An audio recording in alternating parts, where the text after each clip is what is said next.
And welcome to the Otto Let's Talk podcast, the sports edition with me, DJ Goldenchild. And you know what? This week we've got another jam-packed show with all the latest sports and gossip from around the world and Europe. I'm going to hand you over to our host and our editor, Mr. Audio Geek himself. Hello everybody, I'm back. We're back for episode 3. Lots to talk about. I promise this time we'll get it down to 40 minutes. No pressure to the people that are currently on the pod. So I'm here with Goldenchild, DJ Goldenchild himself, who just introduced himself, and we got a guest with us, a Southampton fan, Tom. Tom, how's it going? Hello, nice to speak to you. Yeah, I'm a long-suffering Southampton fan, as everyone can probably imagine.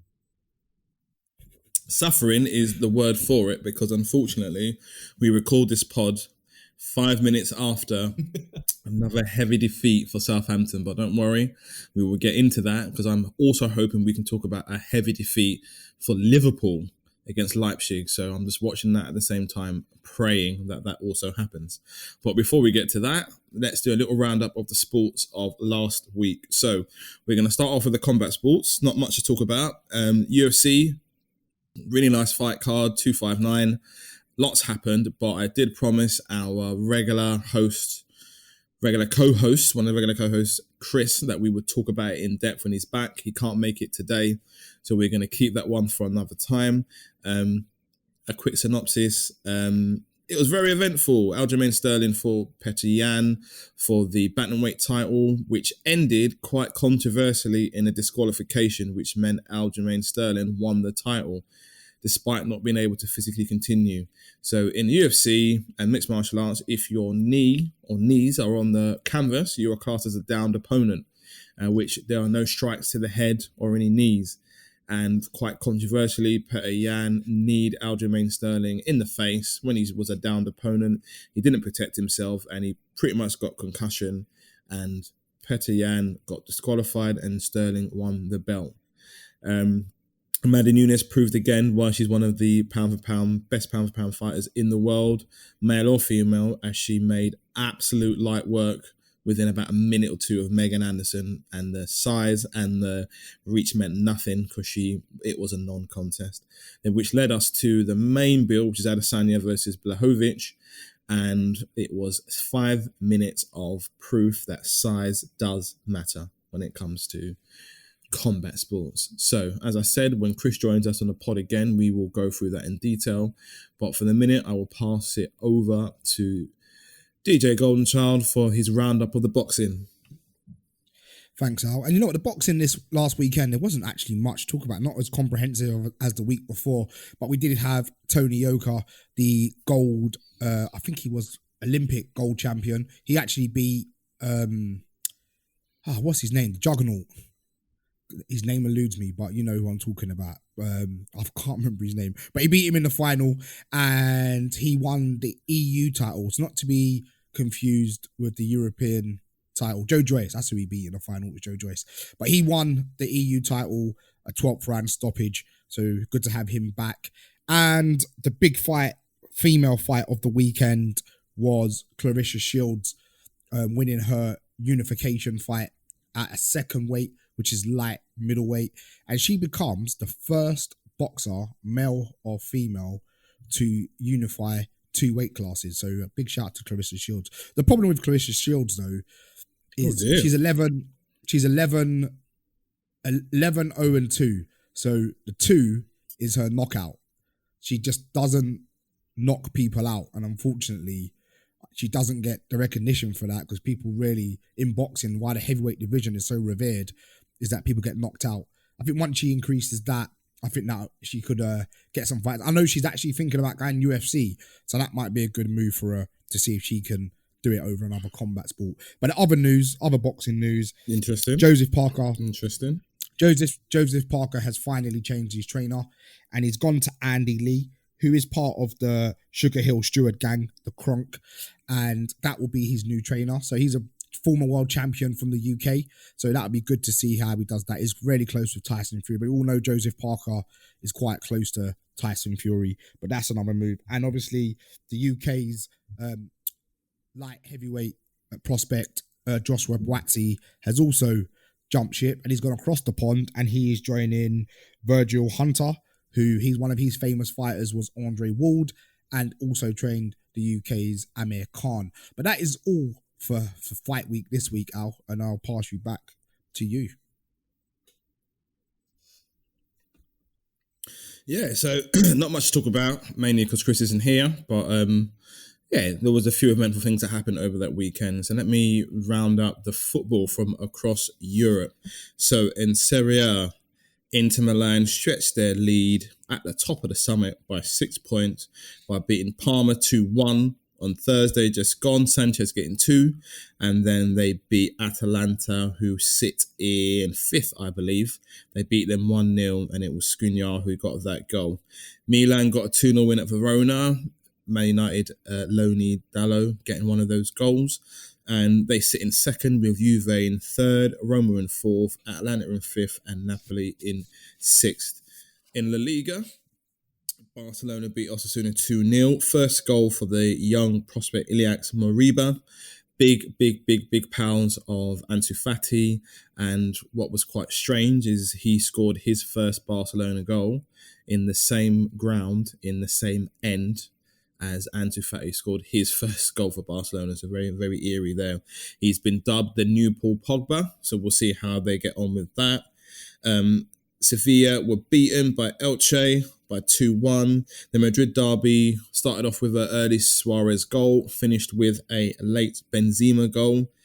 And Atletico sit at the summit, 3 points ahead of Barca, with Madrid in 3rd, 2 points behind Barca, and Sevilla in 4th. More La Liga news is Juan Laporta won the Barcelona elections. So he's a new president. He was there around the time, I think he was the president that got Pep in and was, around for all of that glory. And another bit of random La Liga news is Athletic Bilbao, the Basque team, are going to sensationally be in the same cup final twice in the same month. That's right. They're going to be the same cup final twice in the same month. They were in the Copa del Rey final for last season, which got pushed back to the 3rd of April. And they've also got themselves through to the Copa del Rey final of this season, which is against Barca. So then on the 3rd of April, they've got to play last season's final against Sociedad. And then at the end of April, they've got to play this season's final against Barca. So for them, it could be a monumental world record-breaking win for Copa del Rey. Right, WSL. Exactly. Pop quiz question. Exactly. What team lost 2 finals or won 2 finals in the same month for the same tournament? It is it's definitely a pub quiz. WSL, Chelsea beat West Ham 2-0. Sam Kerr and Beth England got the goals there. City beat Everton 1-0. Hope Howells Brighton beat Spurs 2-0. Another 4-0 drubbing for Arsenal. This time it was Birmingham. Vivian Miedemar got a goal, which I think probably puts her ahead of Ellen White now as most goals scored ever in the WSL. They're kind of drawn on something like 52, and I don't think Ellen White scored on the weekend, so that might mean Miedemar's pushed ahead of her. United beat Villa 3-0, and Chelsea sit atop of the summit by 2 points. City in 2nd, United in 3rd, Arsenal in 4th. Did anybody hear the news coming out of Scotland this week? What about Gerrard taking over So at hopefully, Liverpool? I'm assuming that's a little cheer for Rangers. Yeah, that was the big news, wasn't it? After his sensational clinching of the title, I think there was not many neutral fans in any part of this country who didn't want him to take that away from Celtic. I think Celtic put a big thing on there being 10 in a row title wins, and it seems like they let that get in the way and have had a dreadful season, and rightly so. Steven Gerrard's team, after coming so close last season, have pipped them to the title this season. So that's a nice little bit of information and beautiful for them. Yeah, pipped them has been talking about polite, Scottish football. but, yeah, so congratulations to Rangers. I think Stevie Wonder could win the league with Rangers or Celtic, though, if I'm honest. Like, that league is so dead. Like, if you can't win it, like, Neil Lennon should be a bit embarrassed. I think the thing that made me laugh.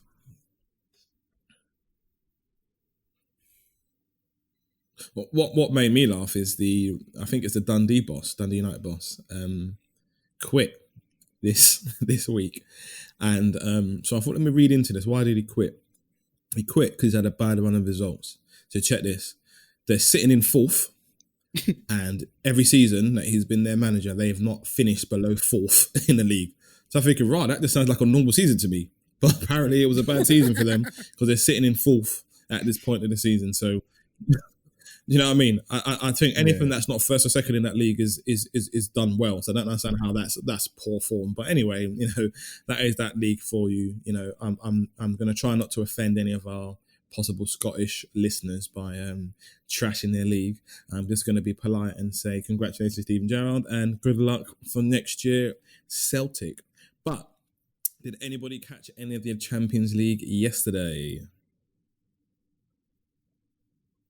I saw Haaland break the Champions League record or something like that. And yeah,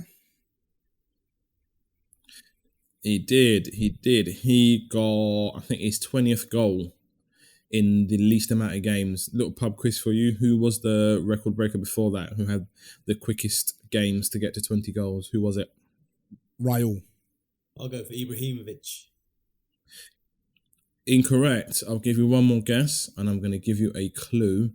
They play for a team that is a laughing stock of most countries across the world.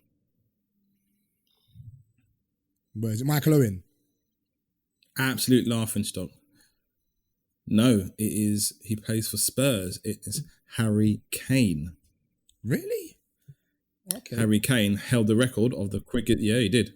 Quickest games to 20 goals in the Champions League. I think Haaland's done it. I think in 14 games, and it was quite a. But Kane's a merker. For all the ridicule of Spain, for all the ridicule of Spurs, you can't deny that Harry Kane is, as number nines go, I would argue, you know, through gritted teeth, I don't think there are many number nines better than him in the world. You know, at first I would have said Icardi, but his little trip to PSG proved to me why he's trash. Who are you saying after that, really? Because the number 9 is a dying breed of players, man. So, but Haaland is ready to make the next. Ibrahimovic still doing it. Lukaku, you know, I think you question it. Yeah, Haaland, number 9. You know, so you know, I'll give that to Kane, but I think Dortmund came into that game on the back of a 4-2 loss to Bayern at home. They started off really well. Haaland got 2 goals, and then just capitulated there really, and just allowed Lewandowski to do what Lewandowski does, and they ended up losing 4-2. So they came into that game on the back of that, and they were 3-2 up in a tie anyway. And what was quite funny about this game was it was also incident-packed because Haaland got off the score sheet quite early with a tap-in, and then he appeared to bully, literally schoolyard bully his way through the defence and score quite a beautiful goal, which was then ruled out for a foul for basically bullying a player and pushing him over his shoulder, to then controversially be overturned because prior to that goal, he had been fouled. Yeah, he'd been fouled prior to that, and they gave a penalty. So madness, to which he took and missed, to which the Sevilla keeper got up and laughed in his face, which the laugh ended up being on him because the referee made them take it again, and Haaland put it in the same corner and scored, and quite sheepishly, and I use the phrase sheepishly, ran up to him and tried to celebrate in his face, you know, but the guy's back was turned, so that's why I call it sheepishly. So by then they were 2-0 up, and Sevilla brought it back to 2-2, but it wasn't enough to push him through.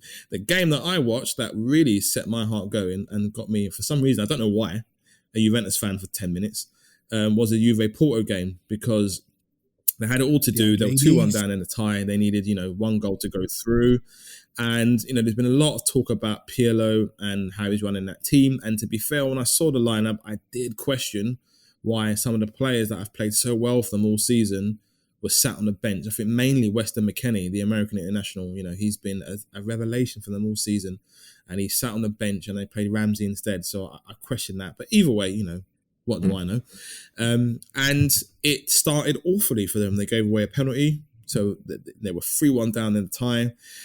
Federico Chiesa was an absolute absolute on fire for them. He was an absolute beast. He managed to get an equaliser for them after that penalty. Then there was a needless red card from a Porto player. I think it was Taremi.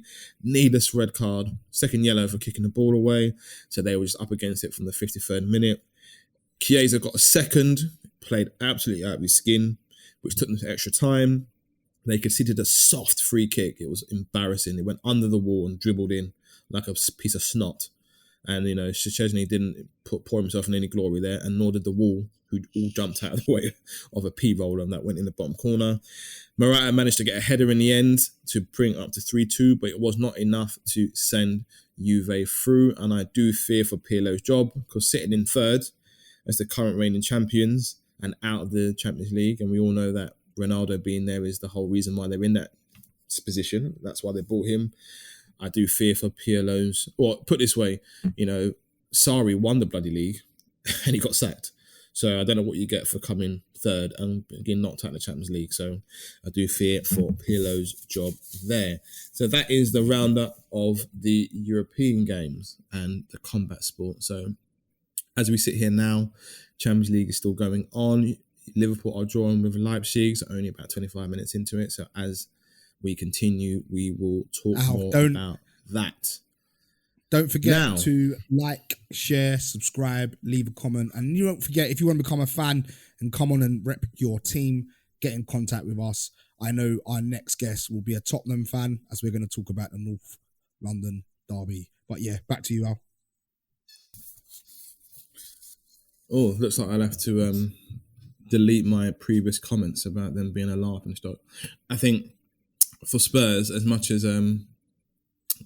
people have lots to say about them, unfortunately, the meme that sticks in my head is that very famous meme of someone asking a gentleman from Asia about Premiership teams and had he heard of any of them, and he went through all the teams. Man United, yeah.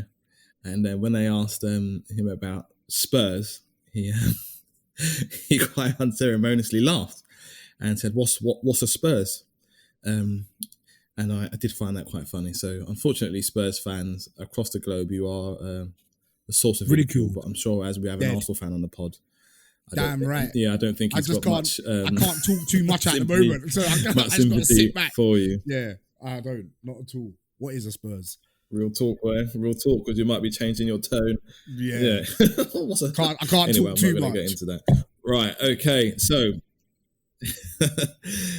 the Premier League just gone. So we had a very interesting weekend leading into today, where we've had a result this evening. We kicked off on Saturday with a 1-1 draw at Turf Moor for Burnley and Arsenal. Now, what did I say about it? Was that a game? bizarre Did I say game. We'd lose or win?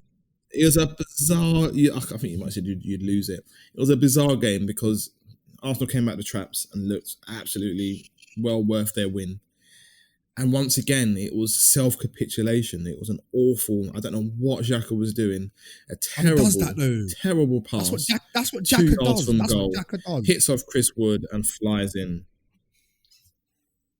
I don't understand it. I mean, Eric Peters had a blinder at that game and deserves a bit of a special mention, but I don't know. It's almost like things are going well for you and you have to ruin it. That you just that's can't why I don't watch. This is why I don't watch Arsenal games this season. That's why I will never cover an Arsenal game on this pod this season. I'm already looking forward to next season. Like I'm done with watching Arsenal this season. Absolutely finished. No, I think as a team you've improved significantly. You got to cut out the individual errors. There's too many of them, man. You got too many players that are playing too well for that team to just have it undone. By individual stupid errors that just can be avoided. Concentration. You can see, and it is a bit of it is that. Some of it is that. It's it's just question. I think it goes down to decision making, doesn't it? Really, but not the worst result in the world, but harder to swallow when you're already winning. Now, Southampton did play Sheffield United, but I'm going to keep that one to the end because I want to bundle that in with the joy that is the Southampton City game. So we'll come back to that result. Villa drew with Wolves 0-0. Villa, I still think they're well worth it.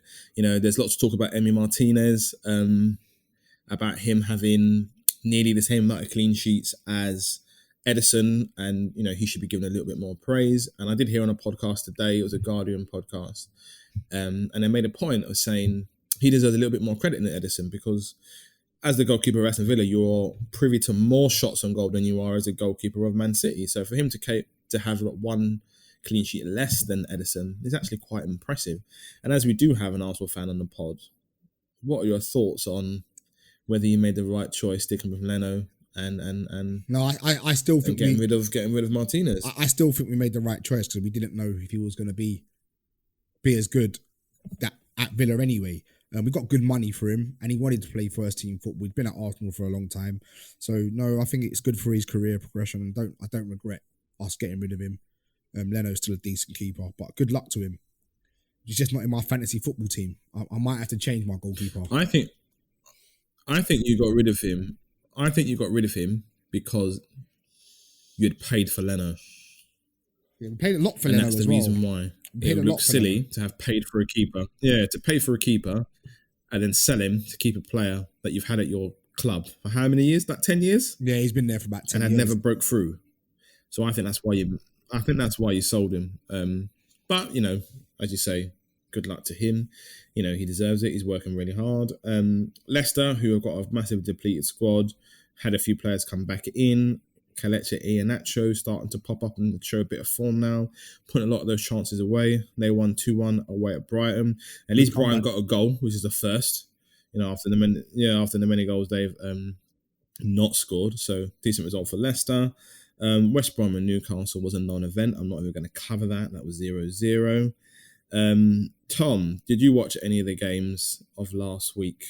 I've just been watching some highlights, but I think it's quite interesting how Aubameyang at Arsenal, he's come back into form, because he's had a bit of a disastrous mid-season, so that kind of rhymes in. And like you said, Iheanacho, he's stepped up, played a few good games for Leicester, and yeah, he's always looked a class act. Even, you know, when he's at Man City, he was doing well there. So yeah, I think there was a lot of talk about him not taking his chance, and I think it was the Guardian football podcast I listened to today, and they talked about at length about Havertz and how there is a lot of talk about him not living up to his potential. And they said, listen, this was a young man who moved across Europe to play for a different team at 20 years old, to a new country, new language, during a pandemic, and he himself got COVID. Do you know what I mean? Playing for a new manager, and then that manager's changed. And I think we're being a bit harsh. You know, footballer players are still human. And I think Iheanacho, it's that same concept, isn't it? When you are playing second fiddle week in, week out, and you don't get a chance, and then the moment things go wrong, you are thrust upon in the spotlight. You know, you're only human. You've got to adapt. Yeah, there's a big difference, isn't there, between playing week in, week out, and then, you know, not playing for months and then being chucked in the first team. You know, you need match fitness and. Exactly. I think we are too quick. I've always said this: we're a society of people that want things straight away, and the moment something goes wrong, they're trash. And the moment something goes right, then they're top 4 contenders. And sometimes you just got to let things settle and just see where the things lie after 6 months, 7 months. You know, already, you know, there were talks early season about Tottenham being top 4 and league title contenders, and it's like, those people look silly now. You know, you can sometimes just got to let things settle. The best thing you can do as a football fan is not say anything. Just don't exactly. Say anything. Especially when you're a don't Spurs fan. Ranging like massive, you know. Especially when you're a Spurs fan. Relax. Don't say anything. Yeah. To be fair, with Leicester, I do feel. Do you know what I mean? I do think we criticise too quickly. Leicester, I think, need to hurry up and try and find a semi sort of replacement for Jamie Vardy, because once he goes, I don't know. I know there's. If I'm going to put one out there, I actually think Tammy Abraham might end up at Leicester. That's the one I want to put out there. It's a decent move for him. I think being at Chelsea is fine. It hasn't quite worked for him at Chelsea. He's not been the striker we were expecting him to be. You can question why that is, because he did it at Villa, albeit in the Championship. It's a tricky one, really. I do like him, if I'm honest. I do like him, but I think, we go back to previous comments on this pod, and in the same way, it's difficult, isn't it? Because in the same way, I don't think goalkeepers should always be given the plaudits for clean sheets, because ultimately, it's a back four effort, it's a defensive effort. It's hard to say whether do you believe number 9 should be judged by their goals? What do you think, Tom? Should they be judged by their goals, or should number 9s be judged by what they bring to the team? Oh, mate, you're asking a Saints fan, so it's been like years since we've had I know we've got Danny Ings now, but for a long time we had loads of people up front. Shane Long. Yeah, they were more number 10s, number 9s. It's really rare now to get a 20+ goal a season number 9. Like you said, they're like a rare breed nowadays, and it's kind of more the all-rounder up front. But mate, yeah, a guy that's guaranteed 20+ goals a year is, they're worth their weight in gold. Yeah, and that's the thing, isn't it? Like I said, I was just about to make the comment of judging a number 9 by the amount of goals they score.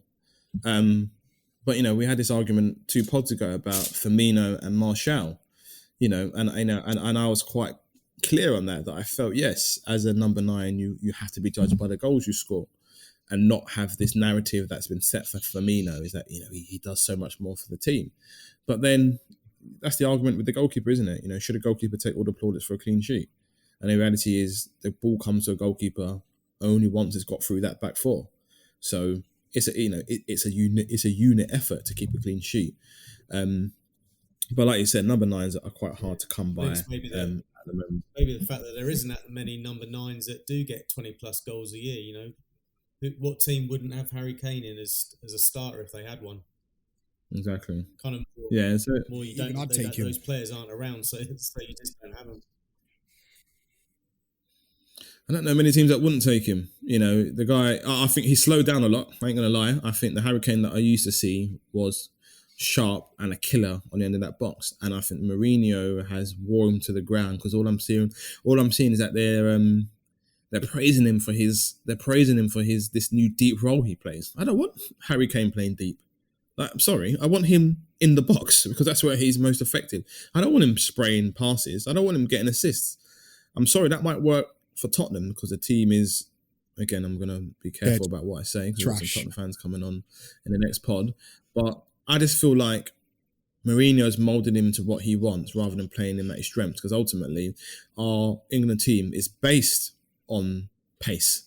Do you know what I mean? And Harry Kane, not the most paces in the world, but was over a short stretch, had enough pace to get himself in a shooting opposition. And back to the initial point of Tammy Abraham, I think he has bundles of pace. He's not that bad of a player. If you want to judge him by his goals, he's not scored enough. But I think, something like a team like a Leicester, I think would be fantastic for him, because I think he would have the support of the fans and the players. He would have less pressure on him. And there you might start to see the kind of Tammy Abrahams that we saw playing at Villa. But, you never know. Villa. But as we move on, the Liverpool-Fulham result, even I didn't see that coming. And I caught it right at the point when Salah got dispossessed and Lamina stretched in and scored. And I just assumed eventually Liverpool would pull it back, and they just didn't. And I don't know what to say about that. I genuinely don't know what to say. I would like to... It's getting boring every pod to talk about what's going wrong with them. I don't think anybody knows what's going on with them. I would like to shout out Uncle Jay, who came on last week. Unless you've got an idea, Greg. Uncle Jay, big shout out to you. I know how much Liverpool mean to you. I'd like to look forward to this conspiracy or your theory on why Liverpool lost this week. To lose to Sheffield United. Well, United lost to Sheffield United, but Liverpool are they're in trouble at the moment. Like, they might not even finish in the top 6. It's a possibility. But the question is, though, is this the worst title defense in Premier League history? That's the question. Because Blackburn done a better defense than Liverpool are doing right now. Well, I think to be fair. statistically it is. I think statistically it is. But statistics it is. So far it is. Because like I said in the previous pod, up until the point that we were having that conversation, their record was worse than the Moyes record, and that was a title defense. And I don't think it's got better since then. I think they might have won a game since then, and they've lost since then. But to be fair, I'm not going to let Uncle Jay go out like that, because I did see the linesman tickle one of the other managers and have a little giggle with him and sort of stroke his chin. And then straight after he strokes Scott Parker's chin, Lamina scored. So to be fair to Uncle Jay, I can definitely see why you would think. It's like Uncle Jay just did it, because I saw it, man. That didn't sit right. That didn't sit right, Al. That didn't sit right. Why has he got to stroke his chin? That didn't sit right. Anyway, we digress. We digress. So what you missed, Tom, last podcast? I'm not sure if you heard it, but a good friend of the pod and a good friend of Gravy's came on, Uncle Jay, and he was unhappy that at the end of the Liverpool, what game was it? What game was it, Greg? The derby, Everton. The derby, sorry, yeah. At the end of the derby, at the full-time whistle, the referee winked at Carlo Ancelotti and spudded him.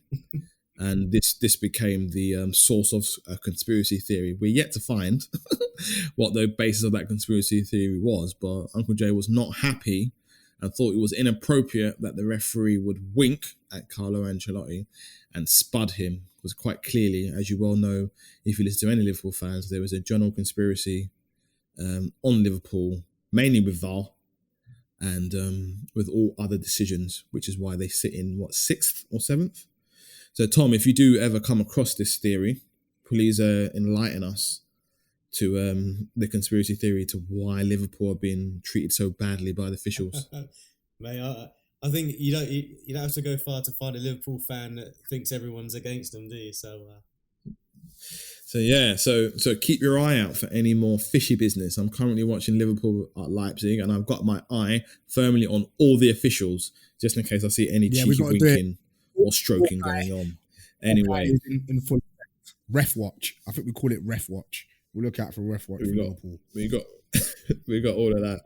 And then we move on to the Manchester derby, and you know what? It sounds like a cop out, but I don't have much to say about it. I did call it on the last pod. You didn't hear it because I cut that bit out, because like I said, I listened to 2 hours worth of content and it was way too much. I called it. I said, when everybody was laughing, United were going to get spanked. And I even myself said, let me change my prediction, because they were spanking Wolves at the time. I said, our record against City in the league in the past couple of seasons has been very good. We'd had something like 3 wins and a draw in the league. And I said the last time we had them at the Etihad, we beat them. That was when Scott McTominay scored that ridiculous long-range goal. And I said, we've got not a bad results against them in the league. And I called it. And you would argue form goes out the window when you play derbies. But there was no mathematical or any sort of scientific process that would explain why United, after being so poor, having 3 0-0 draws in a row, would manage to get it so right against City. And they did get it so right. I think for the first time all season, I've actually had positive things to say about the partnership of Maguire and Lindelof. I quite famously called that trash last week, and it was far from trash against City. I think we still gave up quite a few chances. I think we still were quite susceptible to the equaliser, and Henderson had a really good game, but, Pastor Fred, he had a beautiful game. Martial was possessed and was fantastic in that game. And what we got right was our defending. We played them, tried to get those balls around the back with, to deal with that high line.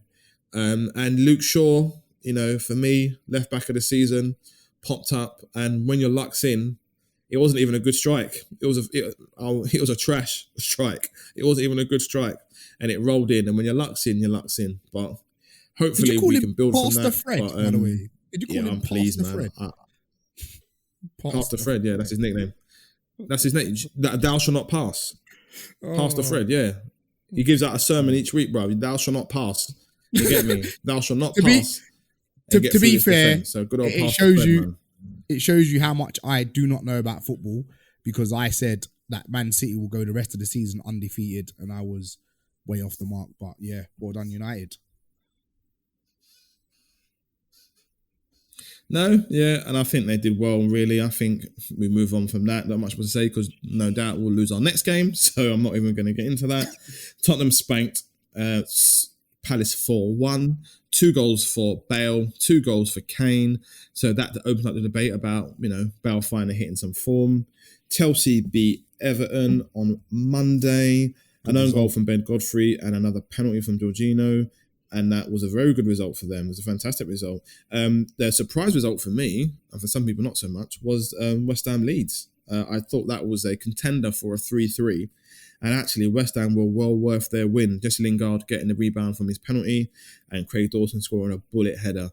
West Ham, that's another topic for another pod. Could they potentially be looking at top 4 at the expense of the likes of Liverpool or Chelsea?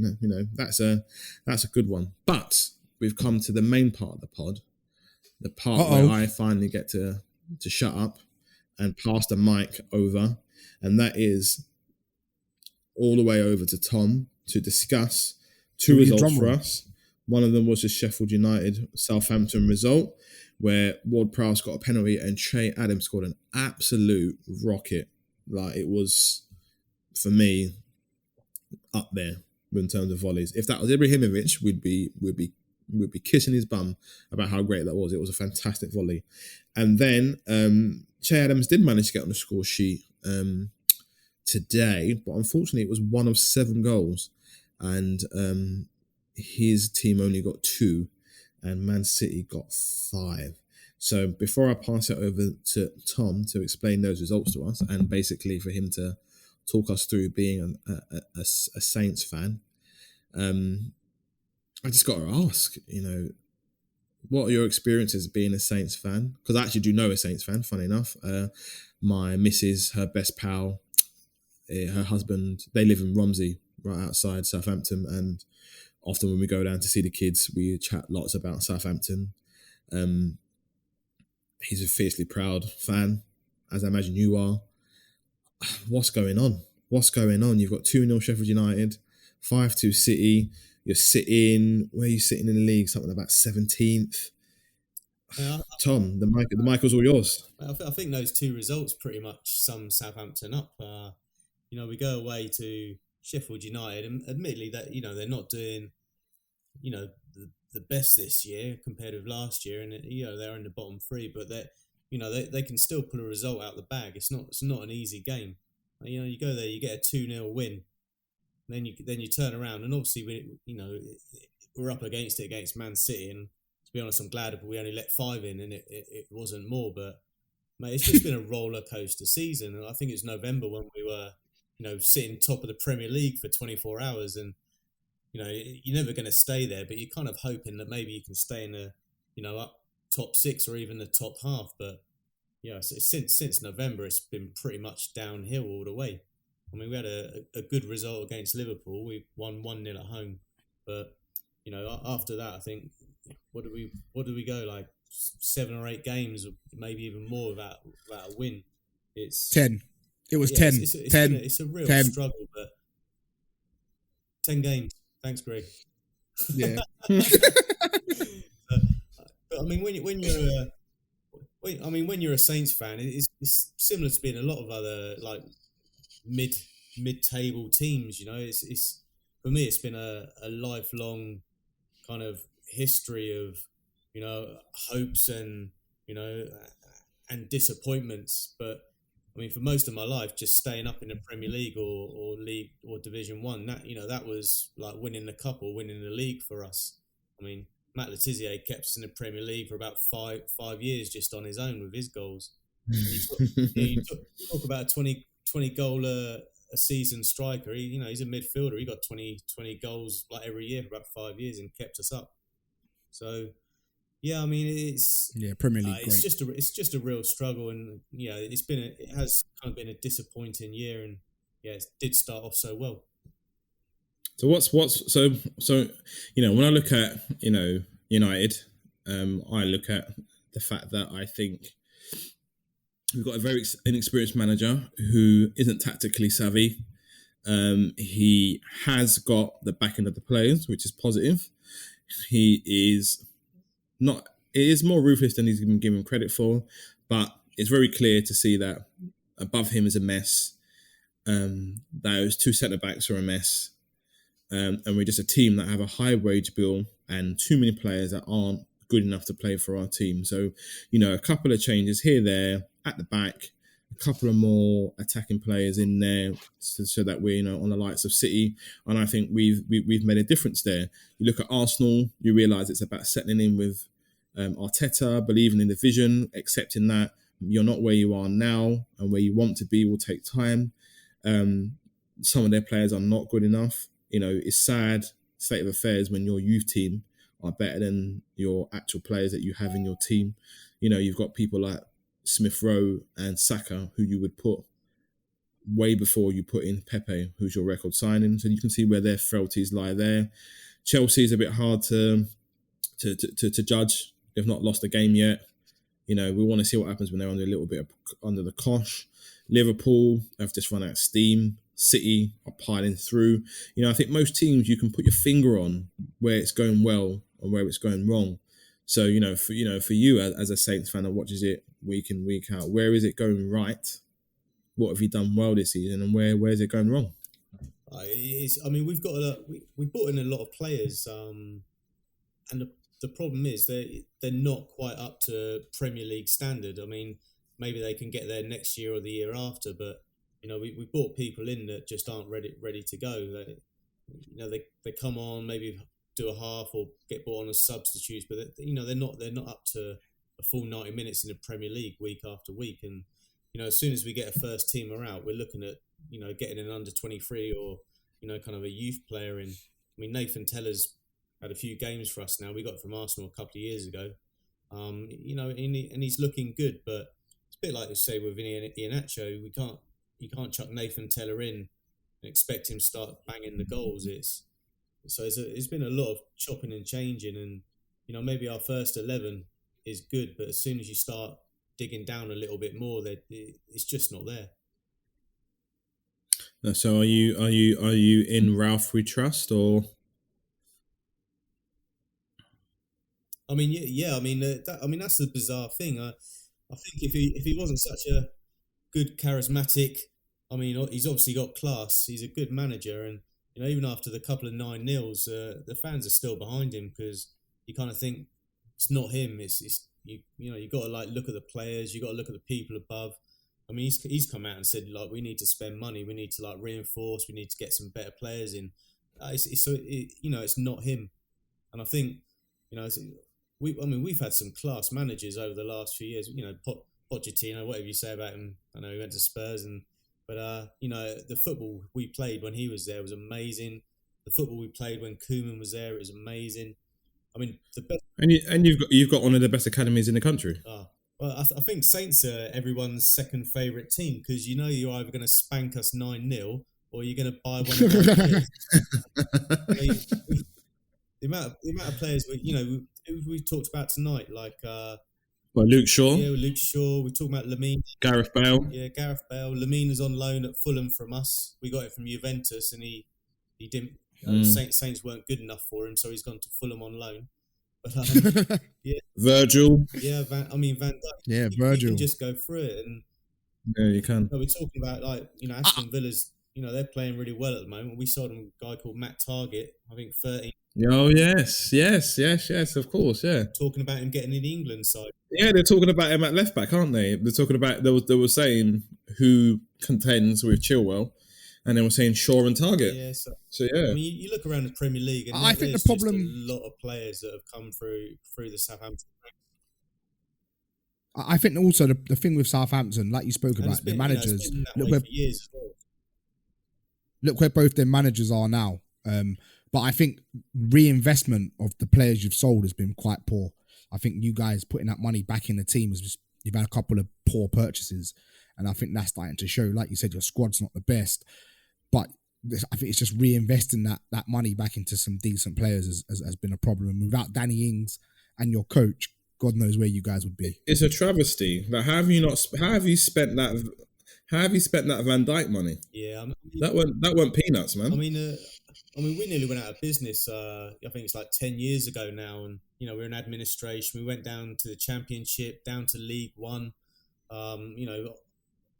Days away from being no football club anymore. And a guy called Marcus Lieber came in, bought the club, banged in some investment, bought Ricky Lambert, and years later we're back in the Premier League. I mean, she's got a lot of money, and for some reason she sold 80% of the club to a Chinese guy called Gao, and he's come out and said I'm not putting any money in, and he's trying to sell his share now. And so yeah, there's not the money there, and it's frustrating when these people come in and they say all the right things and they buy your club, and then they just don't put any money in, and then when they realise it's not going to make them much. I mean, he's trying to sell it for 50 million more than he bought it for, and in this day and age, that's just never going to happen. And he's not putting any money in. The results just go to show that if you got someone that doesn't really care about your club at the top and just using it as a business trying to make some money, you're never going to get the results. I feel your pain. On an unrelated topic, there was a really good BT Sport documentary which I'm going to go back and watch, and this or half of it, called Ours OURS, and it talks about all of those clubs that you spoke about, Tom, who nearly either went out to full existence and died, or came back as Phoenix clubs, and how that affects the fans, how it affects the cities and all of that, and the towns, and how heartbreaking it is for people. I think when, my sort of age group of people who grew up in London, we always ended up choosing a Premiership team which never found itself out in the Premier League. And for those who lived outside of London and support the teams that are local to them, have generally gone through these sort of things. And one thing I didn't know is apparently Russian and Diamonds went extinct. I think they're still a club now, but they're a Phoenix club. But growing up, Russian and Diamonds were just any old club like everybody else. But when I watched this documentary, it had all of those. It had Bury, it had Russian and Diamonds, it had quite a few clubs that have just died and went out of existence, and how that affects Rangers. teams. And happened to Rangers. I can imagine if that did happen to Southampton, that would have been If that happened to Southampton, I can imagine it wasn't a particularly enjoyable experience. No, mate, it came pretty close. It was like 24 hours away, And, wow. Thank God, Marcus Lieber stepped in. Sadly, he didn't last too many more years after that. But he saw. I think he saw us win the Johnson's Paint Trophy, which is for Saints winning the Johnson Paint Trophy, it's like a big club in the Champions League. Yeah, no, but you came close to winning the League Cup. So if you are, came close to winning the League Cup. Mate, I think we were robbed there because we scored a goal that was onside, and it got called offside, and that would have been a whole different game. But yeah, I mean we lost to Man United 3-2 in the League Cup. 2002 we got to the FA Cup final and lost 1-0 to Arsenal. So I'd love it. I'd love to get to a cup final and not play like a Big Six team, because you can't know which way it's going to go. So if you've got the ear to House and Hootle, he's brought you in. You've won a competition. The fan gets to have an hour with House and Hootle to talk tactics, to talk team, to talk transfer targets. How are you telling House and Hootle to get you out of this mess and back where you need to be? What's your suggestions? I'm listening, Tom. Yeah. Pretend I'm Ralph Hasenhuttl. I'm listening. Mate, that is an amazing question to ask someone. Well, I mean, where'd you start? I mean, we did what a lot of clubs do. We panicked. We thought we were going down last year or year before. And we brought people in. We spent a lot of money on players, and I think it's a problem with the Premier League. They get overcharged for players. They don't cut the mustard, and then we can't get rid of them. So British tax. yeah, you really got to try and we need to get rid of the players that you can, either get them off the wage book or probably sell them for like 25% of what you bought them for, and you got to try and invest. And I'm not naive enough to think that we need to try and hold on to our best players, and that's hard. Danny Ings has come in, and I think he's on the verge of putting a transfer request in. So talks to Tottenham at the moment. That's what I've heard. I mean, but you got to be a brave club to sign someone like Danny Ings because he's injured again. So yeah. And the club's doing the right thing. It's trying to bring through youth. I mean, that's what we've always been based on. You highlight the talent, try and bring the youth players through. And if I was to say anything to Ralph, I'd be like, Nathan Teller, just say to him, look, mate, you're in the team for the next 6 games. You will start every single game for the next 6 games. Because you got this talent, but if someone's in and out of the team or playing half a game here or there, that doesn't help with their confidence. There's no stability. So yeah, I'd say maybe try and stick to a starting 11, give some of the better youth players a chance, and we might get spanked another 9-0 again, but say to those players, if we lose 9-0, you're in the game next week, you'll be in the game the week after, and see what that does for their confidence. Give people a run in the side, because at the moment it's a bit panic stations. We're chopping and changing, we're putting in players, moving things around, and yeah, it's just not worth it. So yeah, that's what I'd say. Give people a chance and let them know they'll be in there for a while. Well, wise words from a Southampton fan. So that brings us right to the back end of the pod, where we are looking at this new series of top fives. And like before you do Graham that, Al, said, before we're you going to do start from the back. Before you do that, don't forget, like, share, follow, subscribe, leave a comment. We are available on Spotify, Google Podcast, Apple Podcasts, YouTube, Overcast. And if you want to come on as a guest for your Premier League club, please let us know that we are waiting. Sorry, Al. So we look at our top 5 series that we're bringing on to this pod, and we're starting right at the back. We're starting with goalkeepers. So we're gonna have a little chat about what we believe are our top 5 keepers, not necessarily the top 5 keepers to have ever played the game. Just what we believe are, in our opinion, the top 5 keepers that that we've seen play. So we're not going to include Dino Zoff, for me personally, because I've never seen Dino Zoff kick a football before. But I'm just going to put in the 5 that I've always grown up and looked at. So mine are in order. I think Greg's aren't in order. Mine are in order of when I think of goalkeepers, who do I want in the goal for me? In at number 5 is a very random choice, but I had a lot of love for him when I was growing up, and that is Angelo Peruzzi. Mainly because he was just really chubby. He was really short and stout. He's only in the 5'11". He was really chubby. Tubs. But he was just a great keeper. Like, I think what people forget is in the 2000s and 80s and 90s, Serie A was, it was an absolute dream of a league. And I remember when things like, Ravanelli, who was at Juve and I think scored the winning goal or scored a quite important goal in the Champions League final for them. Champions League, yeah. Or in the European final for them. And he was looking at, new contract, all of that. And they sold him to Middlesbrough. Everyone was shocked at that. But, Lazio, Roma of that league versus a Middlesbrough, it's not even a contest. And I just remember just seeing him all the time thinking, you do not look like a keeper. But I found him to be great. So number 5 was Peruzzi. Number 4 for me, which would be quite controversial, I'm going to put Peter Schmeichel at number 4. I knew you'd mainly have him. because he was a very old-fashioned, brute force goalkeeper that unfortunately doesn't go down in history as United's special player because he committed the cardinal sin. He went and played for our rivals, and because of that, people like Gary Neville don't even recognise him as like a great keeper for United. And I think, to be fair, you've got to take that. Listen, you can't be an Arsenal legend and then go and finish your career at Spurs. You can't do it. You just got to go and play somewhere else. And for that reason, he kind of dropped down the list for me.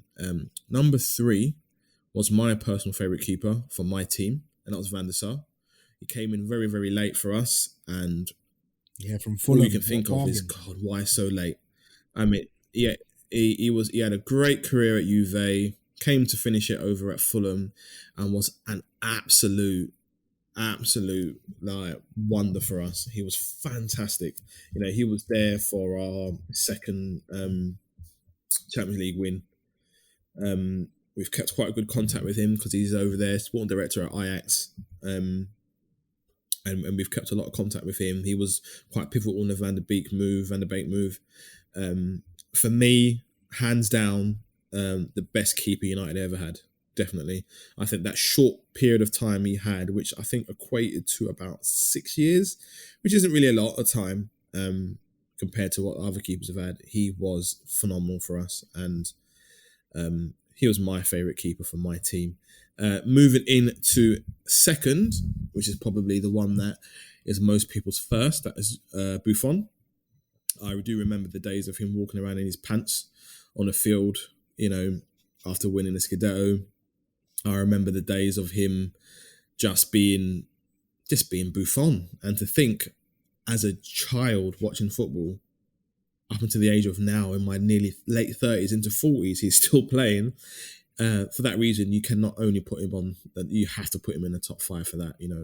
He's done the best he can do. There's not much better than him. He's amazing.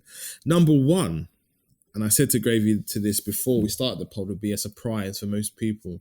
So Tom and Greg, I'm going to give you a shot. Who do you think my number 1 keeper of all time is? So before you answer that, let me give you the rundown.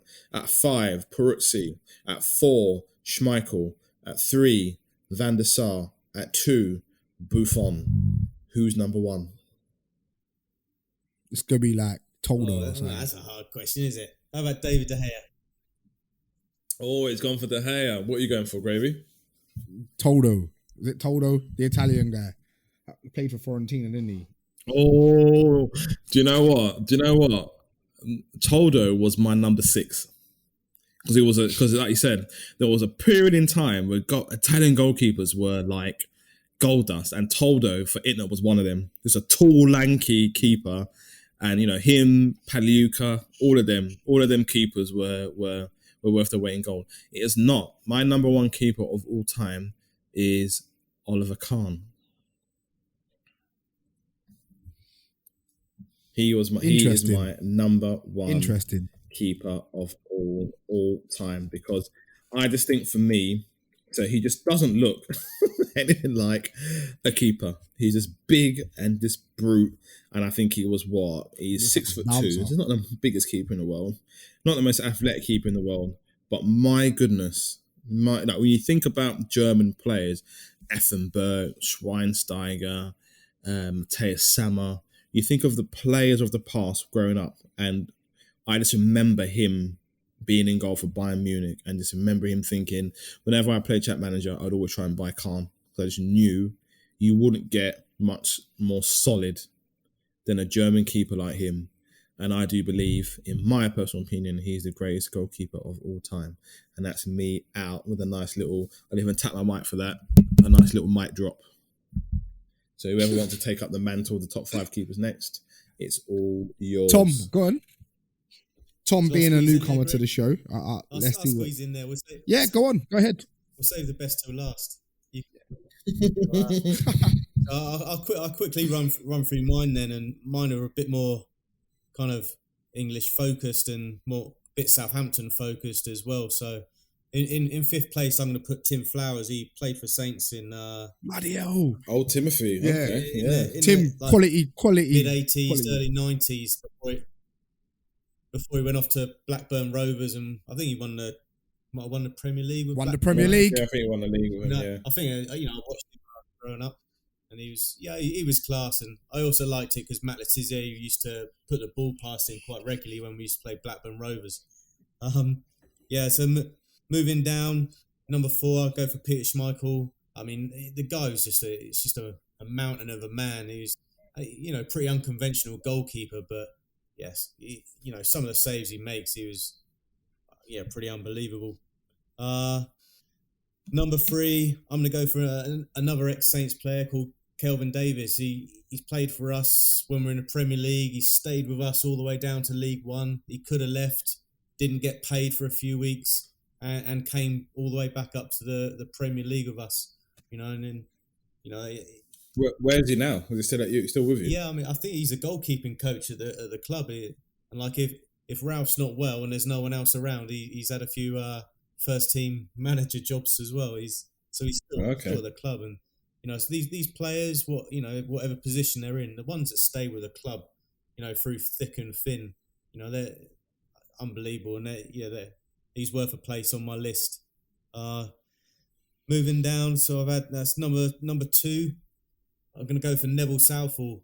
I just remember him. That guy, you just a stick on the line, He wouldn't fly out the box. You'd never see him out much outside the 6-yard box. But yeah, what a great goalkeeper. And I just love the ethos of just, stay on the line and, stop the ball. Number 1, Saints player, Peter Shilton. Hey, very Saints focused. Yeah, I know, but I just remember as a kid. I mean, this guy, you'd hardly ever see it. The only time he went to punch the ball is when Maradona put the ball in the back of the net. But that guy, he would catch the ball. So many goalkeepers like parry the ball, punch the ball. He caught the ball. He had massive hands, and every time there was a shot at goal, you just knew he was going to save that ball. He's just an immense goalkeeper. I think he's still got a record England caps. It's he's for a goalkeeper, one hell of a keeper. Yeah. So that's my top 5.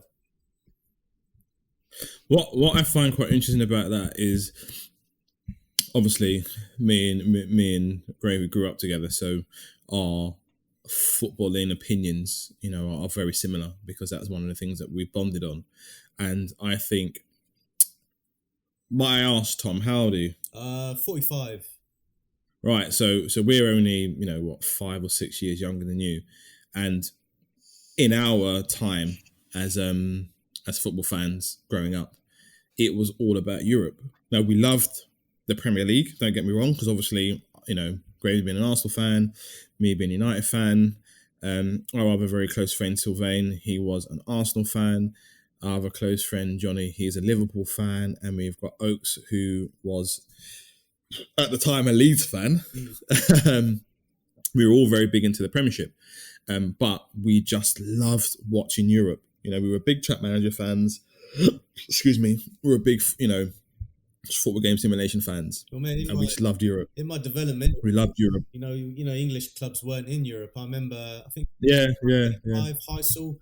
I think I was like out playing my mates. I was like 9 years old, and I remember coming home to watch the game and turning on the TV, and then you just see this disaster unfolding in front of your eyes. And I can't remember how many years like English clubs are out of Europe, like 5 or 6 years or something. We weren't allowed. Yeah. And that's like my developmental years. So yeah, and that's what I said. That's what I find quite interesting, because I look back at those years as teenagers. So those years for us would have been in the mid to late 90s.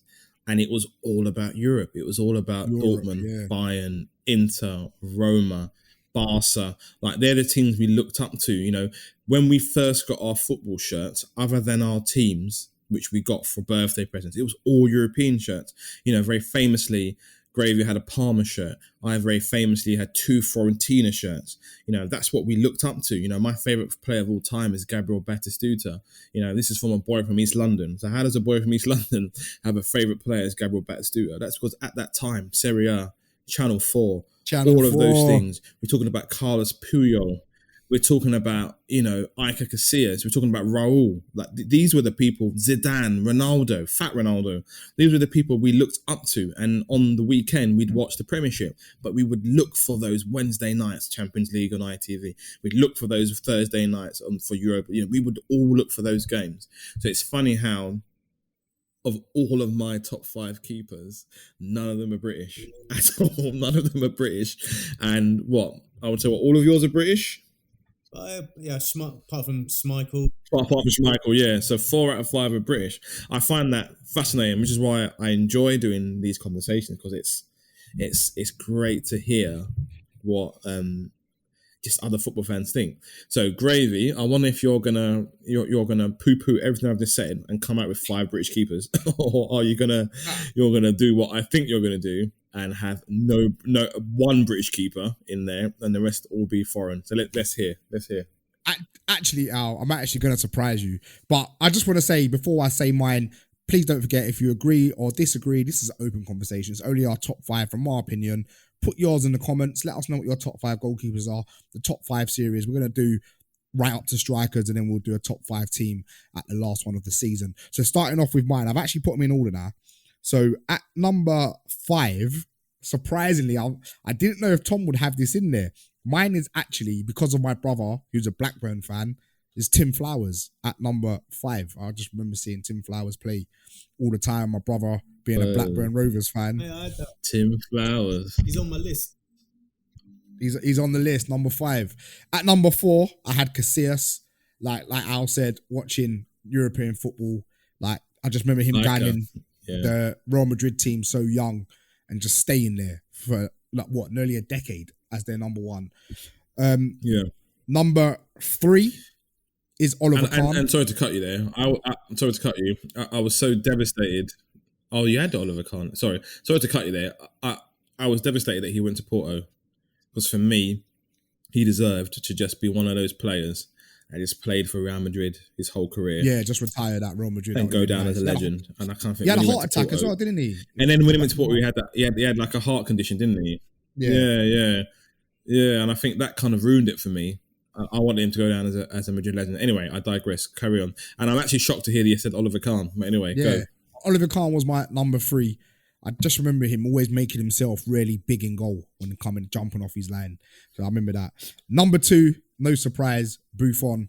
Being a little undercover Parma fan back in the day, watching a lot of Italian football, Buffon was always the guy at Parma. That great Parma team, Lilian Thuram. That team was just too much.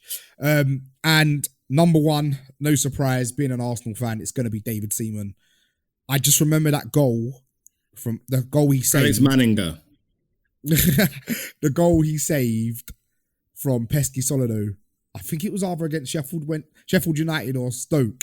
But I just remember that save where he claws it off the line. Sheffield United. Yeah, that's got to be one of the greatest FA Cup saves ever. But that is my top 5. But I have got 2 honourable mentions. One is Peruzzi, which I'm surprised Al put in. And the other one was Bruce Grobbelaar. I just remember him, like when I was getting into football as a young age, always seeing him dancing on the line and doing craziness. But yeah, that is my top 5 goalkeepers. Who's your number 2 again? Buffon at 2. Yeah, that Parma team deserves more of a mention. That was Thuram, that was Cannavaro, possibly Crespo, possibly Chiesa, Veron, possibly. Like that was a team. You know what I mean? You don't have. I don't think they won a Scudetto, but it was one of those ones where when you look back at teams of all time, when you have this debate of bloody, Liverpool being the best team of all that nonsense, yeah. I find it hard to hear those conversations when like, I've got the team here, yeah. Listen to this team, yeah. This was the the early 90s Parma team, yeah. Buffon in goal. At the back, Cannavaro, Sensini, and Thuram, forgetting that these Cannavaro and Thuram were young cats at that time. Do you know what I mean? Then you had Diego Fuza, Benarivo, you had Dino Baggio, Varane, Baggio, big boy. Enrico Chiesa, Hernan Crespo. Like, come on. Do you know what I mean? This is. I look back at this now, and this is the kind of thing that made me fall in love with football. To this day, the podcast that I enjoy the most, other than the Guardian Football Podcast, which a big shout out to them because I think they are. I believe they're the best football podcast there is. Are we shouting out? Are we shouting? We shouting out? I'm biased because it's all about the Premier League. We shouting out podcasts now, like we know them. I'm like, just now calling it how it is for me. You know the Guardian. Remember, the Guardian. No, shouting people out. No, I'm giving credit. I'm giving credit where it's due, and I'm saying I think they do the best football podcast. You know, it's the one I listen to pretty much every week. But the ones I like the most are the ones that talk about European football. So I like all of the James Richardson ones that he does for the Athletic. The Totally Football Show, I like all of those. I like ESPN because they do ESPN FC. They do all Europe. It's an American one, but the best one that I like the most is the James Richardson one, Galazzo, about the Serie A, because it just reminds me of being 12, 13, 14 and just watching Serie A and La Liga.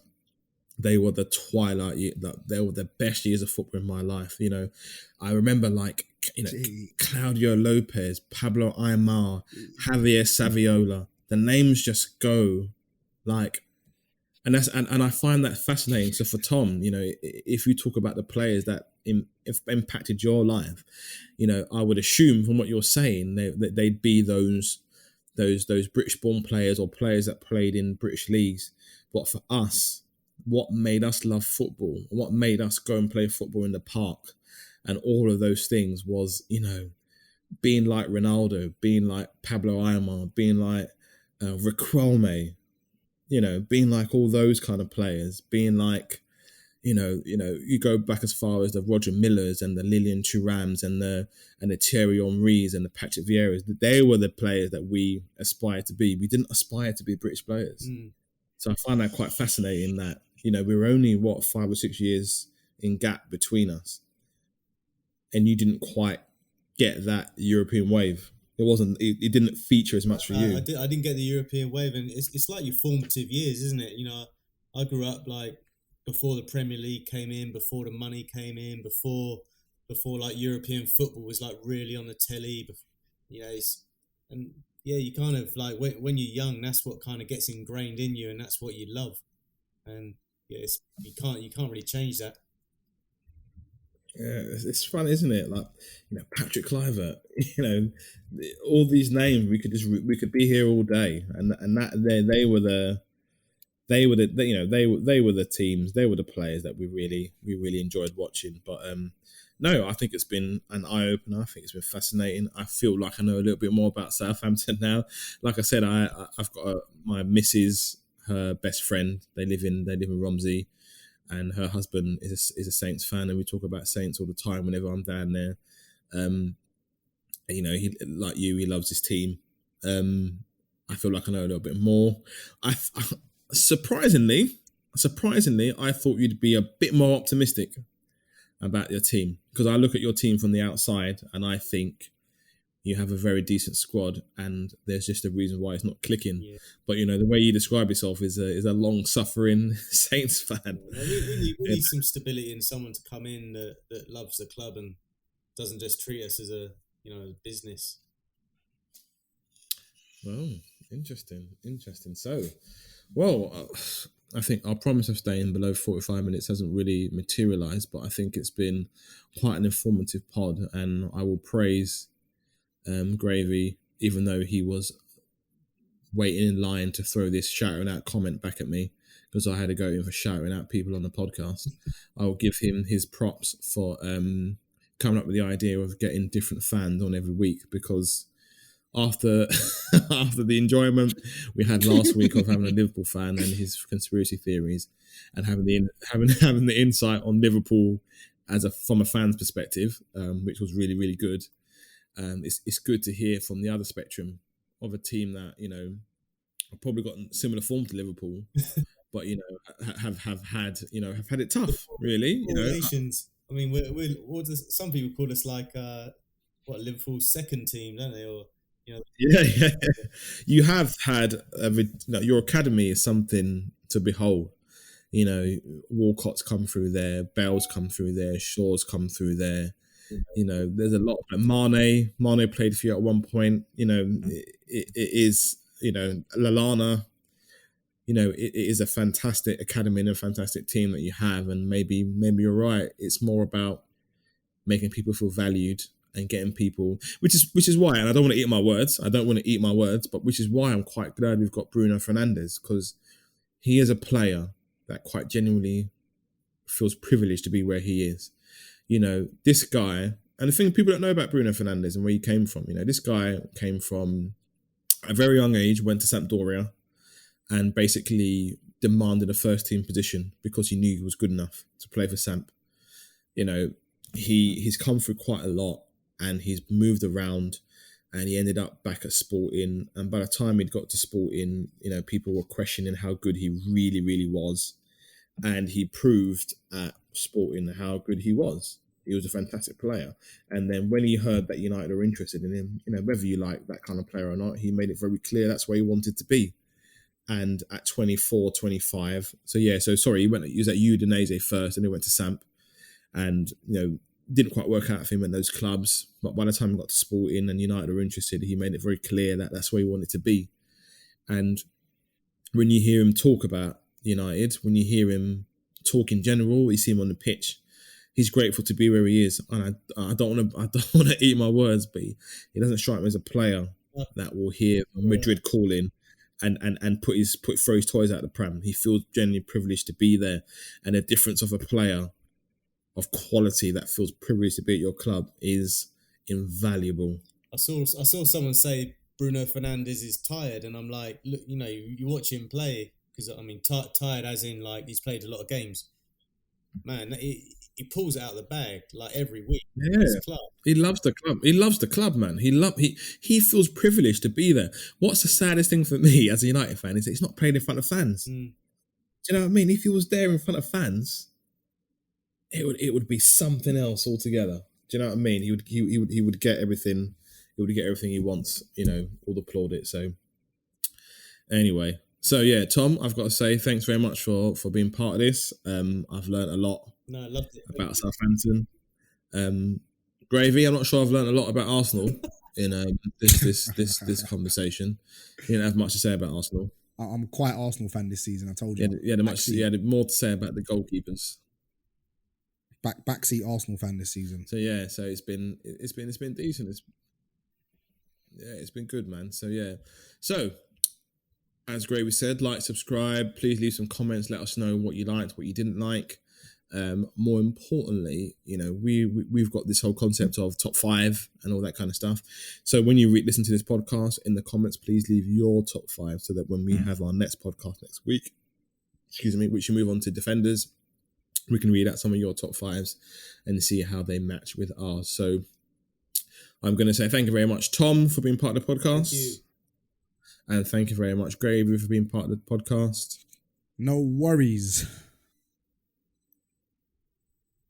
So hopefully we will have Chris back next week, apparently with a Spurs fan in tow. So everybody out there, being Christian, Muslim, Jewish, you know, Sikh, Hindu, whatever you want, say a prayer for Arsenal because they're going to need it. Cheeky. Oh.